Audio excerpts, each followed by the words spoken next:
Deuteronomy chapter 31 verse 8, the Bible says, "Do not be afraid or discouraged, for the Lord is the one who goes before you. He will be with you. He will neither fail you nor forsake you." Don't be afraid of the people giving empty threats, because you are not alone. Remember, the Bible says one with God is majority.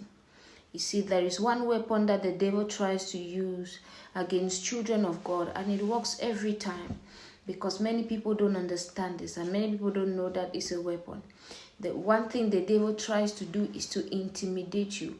He wants you to be afraid, because fear is a window, and he will use that fear to penetrate your life and do anything that he wants to do.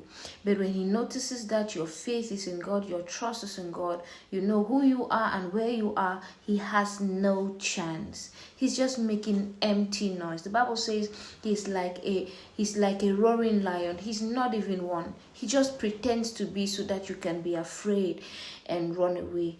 But this is your assurance. This is your confidence. God is with you. He says, do not be afraid. Don't even be discouraged. I know you're watching me right now and you're getting discouraged about many things. He says, don't be discouraged. He says, the Lord goes before you. The only person who is permitted to give up is someone who doesn't have any backing. But you're walking with God the Father, God the Son, God the Holy Spirit. You're heavily guarded. You've got good spiritual backing. Don't let the voices of people who don't understand all of those things, who don't know Jesus, who don't know where you are, to deceive you, to make you afraid, to make you think that you're doing the wrong thing or you're on the wrong path.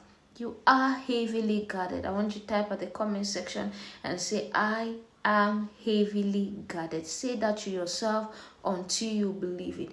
Do not be afraid. Do not be discouraged, for the Lord goes before you.